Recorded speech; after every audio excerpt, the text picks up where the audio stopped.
मेरा नाम शीला है। मेरी उम्र 30 साल है। मैं एक गांव में रहती हूँ। मेरा बहुत खूबसूरत और बहुत शानदार घर है जिसकी हर लड़की की इच्छा होती है। एक खूबसूरत बंगला जहाँ हर वक्त काम के लिए नौकर मौजूद रहते हो। हर लड़की हमेशा ऐसे ही घर के सपने देखती है। ऊपर वाले ने मेरी भी सुन ली। खैर, अगर मैं अपनी फैमिली के बारे में बात करूं तो मेरी कोई बहन नहीं है, मैं ही हूं बस। मेरे 3 भाई हैं, वो अभी मुझसे छोटे हैं और मैं घर में अपने भाइयों से सबसे बड़ी हूँ। इसलिए मेरे माँ बाप मेरी शादी की बहुत फिक्र थी। मुझे अभी शादी नहीं करनी थी क्योंकि मुझे पढ़ाई का बहुत शौक़ था। मैं अभी अपनी पढ़ाई जारी रखना चाहती थी ताकि कोई अच्छी सी जॉब कर सकूं। लेकिन जब मैं कॉलेज छोड़ा उस वक्त मेरी उम्र 19 साल थी। तभी मेरे घर वाले मेरी शादी के बारे में सोचने लगे। मेरे लिए काफ़ी सारे रिश्ते आए थे लेकिन मेरी माँ मना कर देती थी। वो मेरी शादी एक बहुत बड़े घर में करना चाहती थी। उन्हीं दिनों मेरे लिए एक बहुत अच्छा रिश्ता आया। वो बहुत अच्छे और अमीर थे, तो मेरे माँ बाप ने यह रिश्ता पक्का कर दिया। इसी तरह मेरी उनके साथ बात फिक्स हो गई। मेरी मम्मी घरेलू कामकाज करने वाली औरत थी। वो घर में औरतों के कपड़े सिलाई कढ़ाई भी करती थी और वो मेरे पापा का भी हाथ बटाती थी। खैर, अब तो मेरे 3 भाई भी जवान हो चुके थे। वो जॉब करते हैं और वो घर का ज़्यादातर खर्चा उठा लेते थे। मैं पैदा हुई थी कि मेरी मम्मी ने तब से मेरे लिए दहेज का सारा सामान इकट्ठा करना शुरू कर दिया था। जब मैं थोड़ी सी बड़ी हुई तो उनसे कहती थी कि मम्मी आप ये सब क्यों कर रही है। तो वो मुझसे कहती थी कि बेटी, जब तुम दुल्हन बनकर ससुराल जाओगी और तुम्हारे बच्चे होंगे तब तुम्हें पता चलेगा। खैर, ये सब बातें करना तो उनका रोज़ का काम था। मेरे पापा एक फैक्ट्री में काम करते थे। उनकी सैलरी बहुत थोड़ी सी थी लेकिन फिर भी उन्होंने मेरी शादी के लिए बहुत कुछ जमा कर लिया था। उन्होंने कमेटियां डाल डाल कर मेरी शादी के लिए बहुत पैसा बचाया हुआ था। मेरे पापा मुझसे बहुत प्यार करते थे लेकिन उनको मेरी शादी की हर समय फिक्र लगी रहती थी। और फिर उन्होंने मेरी शादी बहुत धूमधाम से की। मेरा पति, जिनका नाम माहिर था, वो बहुत ही अच्छे इंसान थे। मेरे पापा ने काफ़ी अच्छा घर देखकर मेरी शादी की थी। मैं बहुत ज़्यादा खुश थी क्योंकि मेरे पति मेरा बहुत अच्छे से ख्याल रखते थे। इसी तरह समय गुजरता गया और अब मेरी शादी को 9 साल गुजर गए थे लेकिन अभी तक ऊपर वाले ने मुझे औलाद नहीं दी थी। मेरे पति काफ़ी अच्छे इंसान थे। वो मेरी बहुत इज्जत करते थे लेकिन हम दोनों की एक ही इच्छा थी और वो थी बच्चे, जो ऊपर वाले ने हमें अभी तक नहीं दिए थे। लेकिन मेरे पति अब थोड़ा सा अजीब अजीब से रहने लगे थे और उनकी इन हरकतों से मुझे डर लगने लगा था। उन्हें क्या हुआ था ये मुझे नहीं पता था लेकिन कुछ दिन बाद एक ऐसा वाक़या हमारी ज़िंदगी में हुआ कि हमारी ये इच्छा हमेशा हमेशा के लिए ख़त्म हो गई। हम सब जानते हैं कि औलाद ऊपर वाले की देन होती है। अगर ऊपर वाले ने हमें औलाद नहीं दी है तो ज़रूर इसकी कोई वजह होगी। लेकिन हम तो इंसान है ना। इंसान हमेशा से ही एहसान फरामोश है। हमें हर वो चीज़ चाहिए जो हम पसंद करते हैं, जिसकी हम इच्छा करते हैं। हम ये सोचते हैं कि बस वो चीज़ हमारे सामने उसी समय आ जाए। लेकिन हम ये भूल जाते हैं कि ऊपर वाला अपने भक्तों को कभी कभी ऐसा ही परीक्षा में डाल देता है। हमारे साथ भी कुछ ऐसा ही हुआ। ऊपर वाले ने हमें औलाद ना दी। मैं एक बांझ औरत थी और औलाद पैदा करना मेरे बस की बात नहीं थी। फिर भी हम दोनों ने हर तरह से हर तरीके ट्राई करके देख लिए। डॉक्टरों को चेक करवा कर भी देख लिया लेकिन डॉक्टर भी इस बारे में कुछ नहीं कर पा रहे थे। इस बात से मैं खुद भी मायूस हो चुकी थी लेकिन मेरे पति इस बात को मानने के लिए तैयार ही नहीं थी कि मैं एक बांझ औरत हूँ। उनको लगता था कि उनके पास बहुत पैसा है तो वो उन पैसों से कुछ भी कर सकते हैं। 1-2 बार औलाद हुई भी थी लेकिन पैदा होते ही उनकी मृत्यु हो जाती थी। घर के सब सदस्य मायूस हो जाते थे। मैं खुद भी हद से ज़्यादा मायूस हो चुकी थी। जो कोई कहीं का भी पता बताता था, मेरे पति मुझे लेकर वहीं चले जाते थे। मैंने कई बार उनको कहा था कि हमें अब ऊपर वाले का फैसला मान लेना चाहिए, लेकिन वो मेरी बात सुनने को तैयार ही नहीं थे।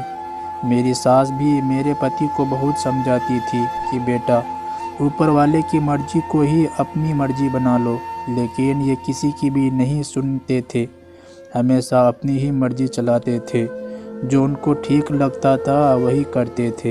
एक औरत होने के नाते बहुत सारी तकलीफ़ें औरतों के हिस्से में आती है, जिनको ना चाहते हुए भी उसे स्वीकार करनी पड़ती है। अब मेरे पास और कोई चारा नहीं था। मैं करती भी तो क्या करती। जो वो कहते थे मुझे वो चुपचाप करना पड़ता था। अब वो मुझे हर दिन ये ताना देते थे कि मैंने तुमको हर चीज़ दी, हर खुशी दी, जो तुमने कहा तुम्हें ला कर दिया। अगर तुमने मेरी बच्चों की कमी को पूरा नहीं किया तो मुझे मजबूर होकर एक आखिरी फैसला करना पड़ेगा। मुझे अब दूसरी शादी करनी पड़ेगी। मैं उनकी इस बात से बहुत ज़्यादा डर गई थी। मुझे डर था कि कहीं ये मुझसे तलाक की रिक्वेस्ट ना कर बैठे। मुझे यही डर सताता था कि मेरे माँ बाप अब मेरा दुख बर्दाश्त नहीं कर सकते। अब मुझे उनको किसी भी हाल में कोई दुख नहीं देना था। बस उसी डर की वजह से मैंने अपनी ज़बान पर ताला लगा रखा था। मैं चाहकर भी कुछ नहीं कर सकती थी और कह भी क्या सकती थी। मेरे पति जो भी बोलते, जहाँ जाने को कहते, मैं चुपचाप उनके साथ चल पड़ती थी। जिस डॉक्टर या हकीम के पास लेकर जाते वो सब मुझ में एक ही कमी निकालते थे कि उन सब से मैं अब बहुत तंग आ चुकी थी। मैं जानती थी कि ऊपर वाले की मर्जी नहीं है कि वो हमें औलाद दें, लेकिन फिर भी क्या कहा जा सकता था। औरत थी, ये सब बर्दाश्त करना मैं अपनी किस्मत समझती थी और खामोश रहती थी। बस इसी तरह वक्त गुजरता गया। एक दिन सुबह मैं सोई हुई थी। मुझे अलमारी खुलने की आवाज़ आई और अचानक मेरी आँख खुल गई। जब मैंने देखा तो वो मेरे पति देव थे, जो मेरी अलमारी से मेरा दुपट्टा निकाल कर अपने साथ ले जा रहे थे। जब मैंने उनसे इसकी वजह पूछी तो कुछ बोले बिना ही वहाँ से चले गए।